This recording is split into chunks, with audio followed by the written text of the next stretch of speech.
Let's continue, though, with the theme of this story. Hezbollah today launching missiles and drones towards Israel, which responded with sweeping airstrikes in the southern suburbs of Beirut in Lebanon, housing senior militants. Meanwhile, Iran's Red Crescent Society says at least 555 people have been killed in strikes by the United States and Israel since Saturday morning. Let's get the latest now from the United States. Our correspondent Simon Marks is live for us there. Simon, good evening to you.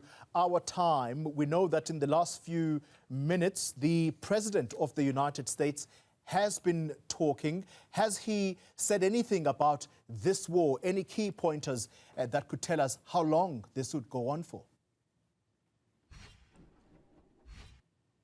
Well, we got a bit of new information, Golly. This was the first time President Trump has addressed his war on Iran from the White House itself. He was presiding over handing out the Medal of Honor to 3 military veterans. But before he went into that ceremony, he began by making a series of comments about what is taking place in Iran. He described America's military operation as our last best chance to strike and eliminate the intolerable threats posed by an Iranian regime that he described as sick and sinister. He listed America's objectives in this conflict as destroying Iran's missile capabilities, including their ballistic missile capacity, which the president said was soon going to be able to reach U.S. shores, annihilating the Iranian Navy, ensuring that what he called the world's #1 sponsor of terror can never obtain nuclear weapons, and ensuring that the Iranian regime cannot continue to arm, fund, and direct terrorists outside Iran's borders, by which, of course, he means Hezbollah and the country's other proxies. What was interesting in all of this is what the president did not say. He did not urge the Iranian people to rise up and take control of their own country. He did not refer, as his Secretary of War, Pete Hegseth, did a couple of hours earlier here in Washington, to the Iranian government as the former regime. He didn't use the word former to suggest that it had fallen from power. And he didn't really provide Americans with any certainty about how long this conflict is going to go on for. He said that they were ahead of schedule. They had thought in their military planning that this conflict might last for 4 to 5 weeks.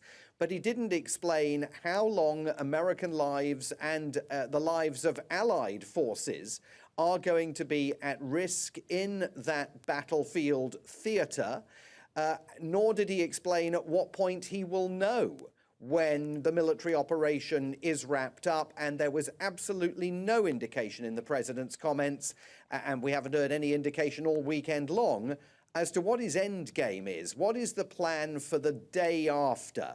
This is still a president very much extemporizing following his decision on Friday night to authorize what he described as massive military combat operations that are still ongoing against Iran. Simon, very, very strange behavior from President Trump in the last few hours, going backwards to the weekend. And I say that based on this, that there is this massive operation that he is conducting in the Middle East. This is someone who wants to prop himself up whenever there is an opportunity to address members of the media. And we know that on weekends, he spends that in Mar-a-Lago in Florida. When he returns on that flight, there are members of the media that usually are transported with him. He didn't talk to them. Instead, there was a recording of him. So he has been somewhat media shy. At the same time, U.S. Congress has not been addressed about the objectives of this war, what the plan is. And I wonder, Simon, whether you're able to juxtapose tonight for us whether Americans are any wiser about the purpose of this war from a president who said, when he was re-elected, that he will not be sending Americans to any war outside of America. In fact, he has no interest in engaging in a war.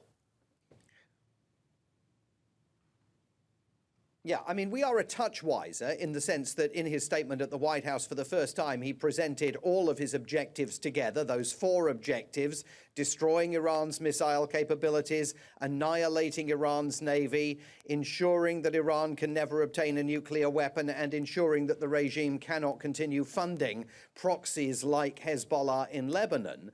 In terms of his engagements with the media, he hasn't taken questions directly from reporters at all since Saturday in the early hours of the morning when he announced that the combat operation was underway. But he has made a series of one-on-one phone calls to hand-picked reporters here in Washington. One of them went to the CNN anchor Jake Tapper. He told Jake Tapper that everything is going very well. We haven't even started hitting them hard, he said of Iran. The big wave hasn't even happened. The big one is coming soon. Then he told the Fox News anchor Brett Baer that he was very pleased with the press conference that had been held here this morning by Secretary of War Pete Hegseth and the chairman of the Joint Chiefs of Staff, General Dan Kane, partly because he told Brett Baer they looked like they had come out of central casting. And then he told the New York Post, a reporter from the New York Post, that he isn't ruling out boots on the ground in Iran. I don't have the yips, he said, with respect to boots on the ground. Like every other president says, there will be no boots on the ground. I don't say it. Now, all of this is going down catastrophically with his own Make America Great Again, America First base. We've seen a whole host of leading America First MAGA influencers taking to social media all weekend long and accusing President Trump of reneging on his 2024 election campaign promise not to get American service personnel entangled up in far-off, forever wars that could become a quagmire. And he's facing criticism even from friends of his. Tucker Carlson, the former Fox News host, a prominent podcaster, someone who was at the White House talking to President Trump only last week, said over the weekend that this decision to invade Iran is completely disgusting and evil. So he's got an enormous sales job on his hand, not just to Americans writ large, with only 1 in 4 of them saying to pollsters over the weekend that they support the attack that killed the Ayatollah Ali Khamenei, Iran's supreme leader, but particularly with his own base, which is accusing him of betrayal. Let's end the conversation, Simon, on something that you mentioned in your earlier response about the regime in Iran and President Trump being careful tonight about whether that regime has been toppled. But the Times of Israel has been reporting today, this is an article that dropped at 11 a.m., and the headline says, Iran's exiled crown prince touts himself as future leader. Is this what Iranians want? I'm asking you this question because President Trump has not been shy to intimate that they want regime change in Iran. Could this be the person that they might likely back? Well, he's not the person the Americans want. I can tell you we are very familiar with the Crown Prince here in Washington, D.C., because he lives here. And in fact, on many occasions, he has sat in this very chair, broadcasting to various international news channels, including some run by Iranian exiles here in the United States. The State Department has kept him at more than arm's length. Indeed, at the World Economic Forum in Davos just a few weeks ago, the Crown Prince was there. And at one point, Senator Lindsey Graham, a prominent supporter of President Trump's foreign policy, Republican of South Carolina, who was in the room, was asked by the moderator, is this man, the Crown Prince, the guy that you want running Iran? And Lindsey Graham didn't hesitate and immediately said no.